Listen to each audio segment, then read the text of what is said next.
Eu sei, essa aula, o nome tá um pouco difícil para você prestar atenção. Mas vamos lá, eu sei que você tá desse jeito aí, tá sentado, se espreguiça, joga a preguiça para fora, se espreguiça, pega um café e vamos lá com toda a energia, porque eu não quero que você seja o próprio caso clínico dessa aula, tá? Então já pega aí a energia, recuperou tudo e bora para essa aula porque ela é importantíssima, tá? E agora você, já descansado, já recuperou todas as energias, me pergunta por que é que essa aula é tão importante assim. E eu vou explicar para você com um caso clínico. Imagina que chega aí seu amigão Rogério para ser atendido por você e diz: doutor, tô cansando fácil, pelo amor de Deus, faça alguma coisa comigo.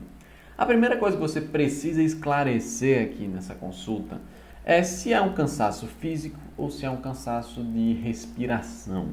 Se ele está com falta de ar ou se ele está cansado fisicamente mesmo. E aí o cansaço físico, a gente precisa investigar algumas coisas. O cansaço físico é outro nome, o nome mais bonito para a gente chamar o cansaço físico é a própria astenia. É um nome bonito desse.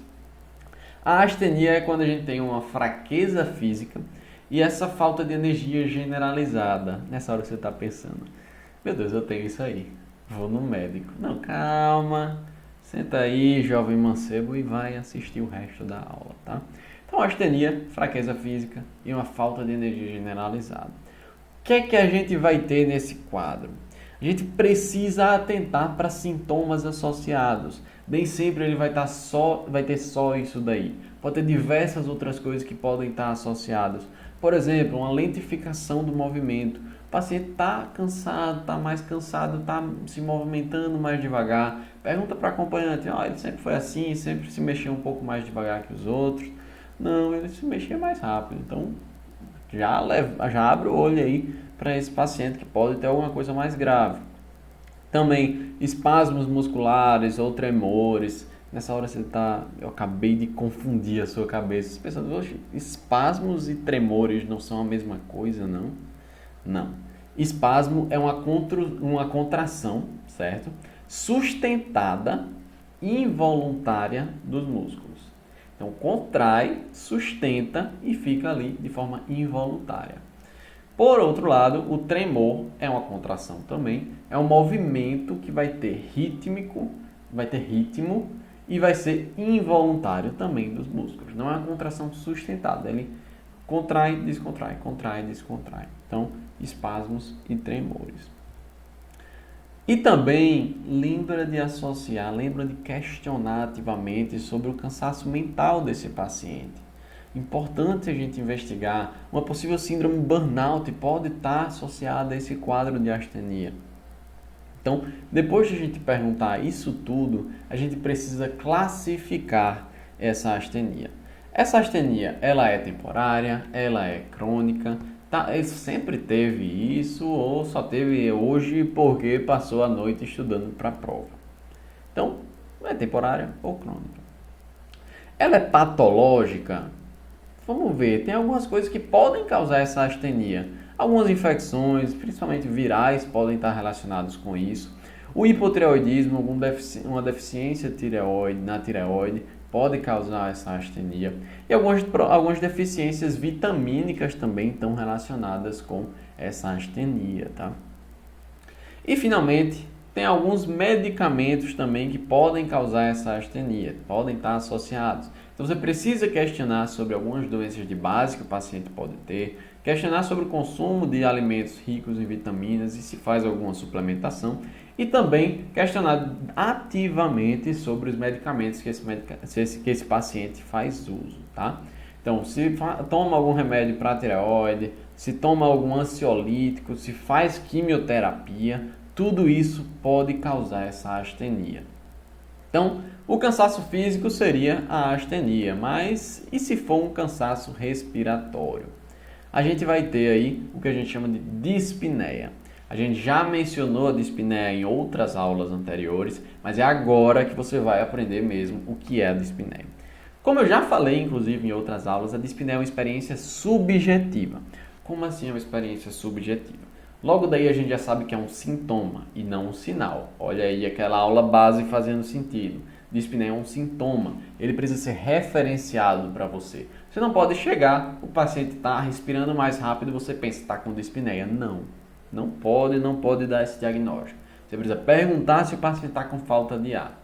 Por quê? Se a gente vê que o paciente está com uma respiração acelerada, o que a gente fala? Está com taquipneia, está com a frequência respiratória aumentada e não dispneia. Eu só digo que ele está com dispneia se o paciente me afirmar isso. É uma experiência subjetiva de um desconforto respiratório. Nesses casos, a gente vai precisar entender que essa dispneia ela vai variar qualitativamente de um paciente para o outro, tá? Por isso que se trata de uma experiência subjetiva, ok? E também é uma característica multifatorial. Tem várias coisas que podem influenciar nisso daí. E também lembrar o que eu falei, o paciente está com a respiração acelerada, a gente não vai dizer que ele está com dispneia, a gente vai dizer que ele está taquipneico. Ah, mas depois ele me disse que ele está com a falta de ar. Beleza, então agora a gente pode colocar que ele está com taquidispneia.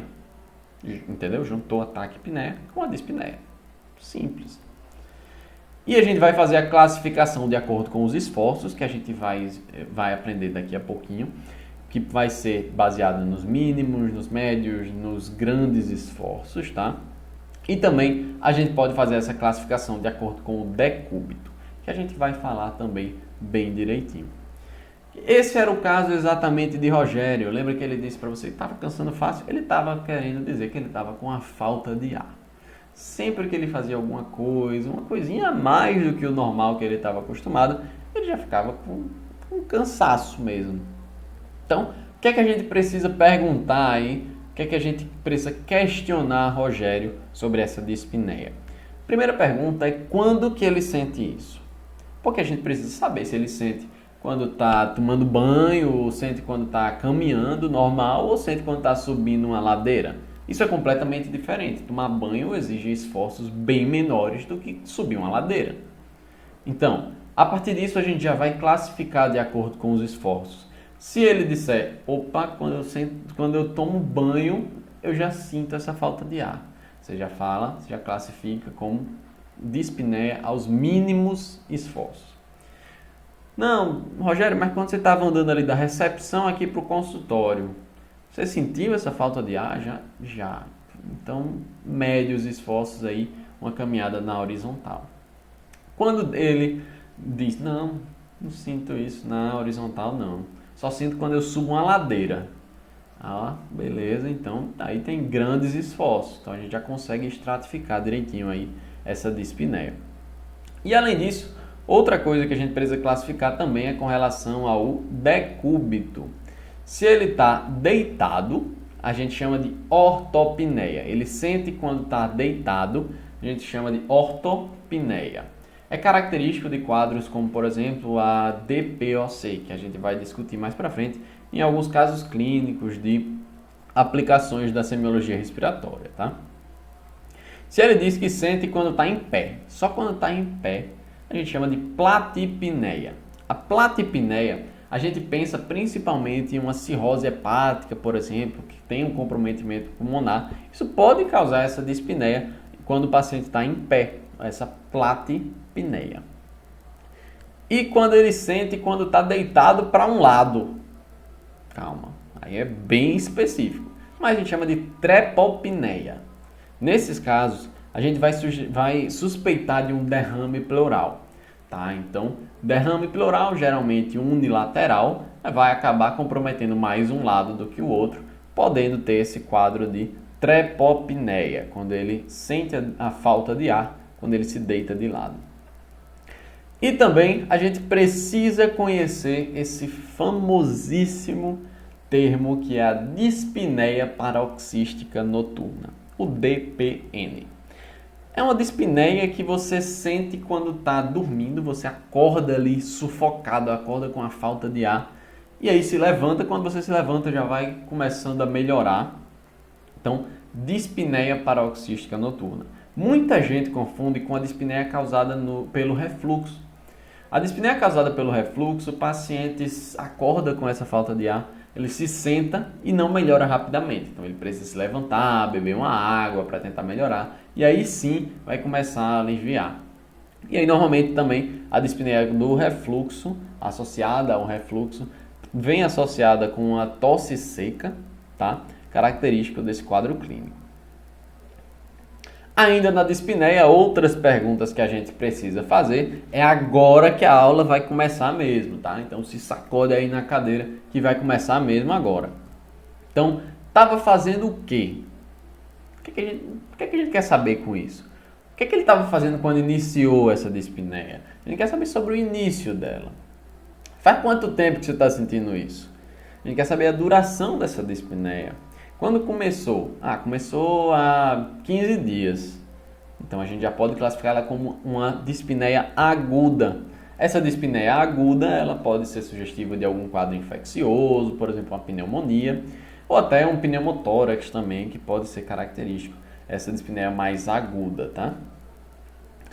Ou, imagina que ele fala que começou há 3 meses, por exemplo. A gente já pensa em um quadro um pouquinho mais arrastado, pode ter um caráter de malignidade, a gente precisa questionar e investigar isso mais a fundo. Como ela se instalou, como é que começou essa dispneia? Ela foi do nada, assim, começou de forma súbita, ou começou de uma forma mais progressiva, ou não, foi lentamente ali piorando. Então precisa conhecer isso daí também desse quadro clínico.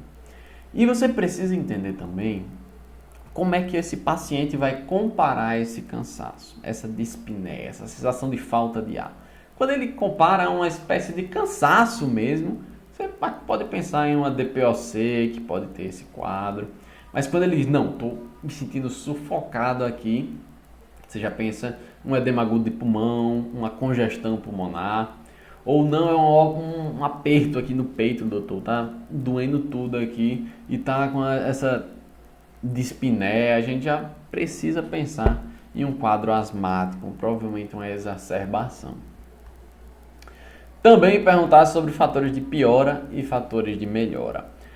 Alguns fatores de piora, por exemplo, decúbito, esforços, como a gente já discutiu. Alguns alérgenos também podem piorar, principalmente no quadro asmático que a gente estava discutindo agora. E alguns fatores emocionais, ficou um pouco mais ansioso, teve algum estresse, alguma coisa assim, que acabou desencadeando esse processo dispneico. E alguns fatores de melhora também, da mesma forma, o decúbito, alguns decúbitos podem melhorar. Por exemplo, no derrame pleural, se eu deitar para o lado contrário ao que está tendo o derrame pleural, eu vou ter uma melhora aí do quadro dispneico. Mas também o repouso pode melhorar em alguns casos e alguns medicamentos podem aliviar. E número de crises também é importante para a gente conseguir estratificar a gravidade daquele caso, tá? Então, principalmente nessas doenças mais arrastadas, nessas doenças mais crônicas, como asma, DPOC, é importantíssimo que a gente tenha noção do número de crises de exacerbações, que é o que como a gente chama na DPOC e na asma. Voltando para Rogério. Então, por isso, pensando em tudo isso, a gente não pode só tá cansando, ok, descansa aí, fica aí um pouquinho, já você tá melhor. Não é só isso. A gente precisa fazer uma história clínica completa, porque tem muitas coisas que podem causar isso daí. Por exemplo, pode ser uma causa cardíaca? Pode. Pode ser uma cardiomiopatia, pode ser uma isquemia, pode ser uma valvulopatia, pode ser uma arritmia, pode ser muita coisa, pode ser um infarto. Um infarto pode causar essa dispneia. Tem noção disso? Pode ter causa pulmonar também, pode ter várias outras causas, uma hiperventilação, o paciente está ansioso, está com um condicionamento não tão bom, fez um esforço muito intenso, acabou tendo essa dispneia temporária, tá?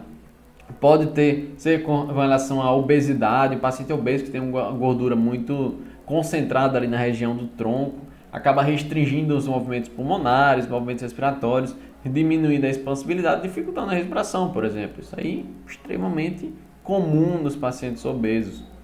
E outras causas também, a gestante também tem esse aumento aí da ocupação da região abdominal, da região dessa região do abdômen mesmo, que acaba dificultando, limitando, restringindo os movimentos respiratórios ali com o bebê. E também a doença do refluxo, que a gente já comentou, que pode causar essa tosse seca crônica, tá? E também pode, inclusive, estar associado com o chiado no peito, podendo induzir, inclusive, asma em pacientes que nunca tiveram antes. Olha que massa! Hipertensos também podem ter isso e hipotireoidismo. Mas, lembra de Rogério? Rogério, a gente acabou focando bastante aqui na dispneia dele, a gente não perguntou se ele estava sentindo mais alguma coisa. A gente não fez a história clínica completa. Acabou que ele infartou e morreu. Acontece, infelizmente. A gente mandou rodar um eletro, mas já estava tarde demais, pediu a troponina, estava tarde demais. A gente não conseguiu salvar Rogério, infelizmente. Ele ficou instável. Mas, vamos lá, o que é que a gente aprendeu com essa aula? A gente viu 2 pilares aí do cansaço, a astenia e a dispneia.